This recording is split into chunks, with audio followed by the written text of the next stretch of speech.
আরে পাগলি মেয়ে, টেনশন করিও না, আর আমার কাছে আসো। আমি জানি আমার জ্বর কি করলে সেরে যাবে। কি করলে সারবে বলেন?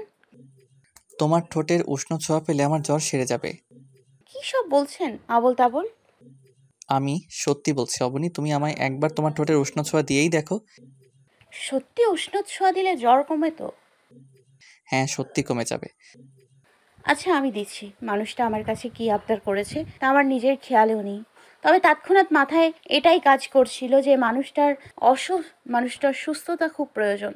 মানুষটাকে সুস্থ হলেই হয়তো আমার কলিজার তৃপ্তি পাবে।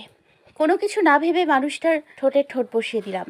অগ্নির শিখার মতন গরম হয়ে আছে ঠোঁট জোড়া, মনে হয় যেন আগুনের দলা গালে দিয়ে রেখেছি। তবে তৎক্ষণাৎ কেন জানি আগুনের দলাটাই খুব প্রিয় হয়ে উঠেছে আমার। পাগলের মতন চুমু খাচ্ছি মানুষটার ঠোঁট জোড়ায়। কোথায় শুরু কোথায় শেষ কিছুই জানি না আমি। এরপর আর কিছু মনে নেই। মানুষটার ঠোঁটে চুমু খেতে খেতে কখন যে ঘুমিয়ে গেছি তা নিজেও জানি না। সকালবেলা।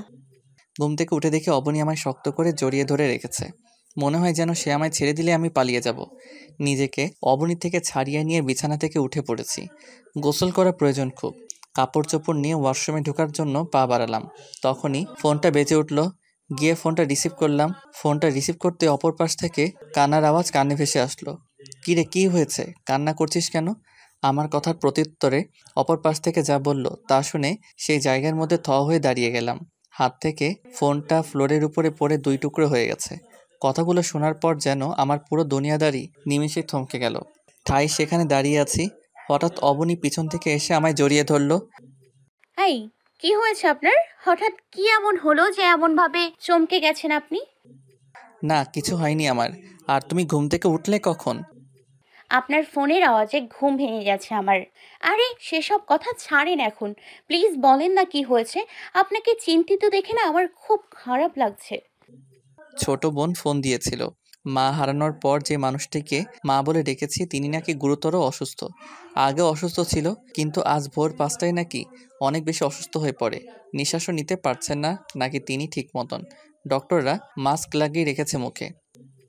মানুষটার কথা শুনে খুব খারাপ লাগছে। যেই মানুষটাকে গতকালও আমি দেখতে পারতাম না, আজ তার কষ্টে আমার কষ্ট হচ্ছে। বিষয়টা কেমন অদ্ভুত না? হ্যাঁ, অবশ্যই অদ্ভুত। মানুষটা আমায় কি জাদু করেছে তা উপরওয়ালাই ভালো জানেন। আচ্ছা তাহলে এখন কি করবেন? হসপিটালে যাব। কিন্তু আপনার শরীরও তো বেশি একটা ভালো না। সমস্যাই নেই, তুমি তো আছো আমার কেয়ার করার জন্য, কিন্তু ছোট বোন মিলি সবকিছু একা সামলাতে পারবে না। আম্মুর আমাকে প্রয়োজন। হ্যাঁ, ঠিক বলেছেন। আচ্ছা অবনি, তুমি কি কি নিবে তা নিয়ে নাও। আমি রেডি হচ্ছি, পরে দুজন রওনা দিব। আচ্ছা।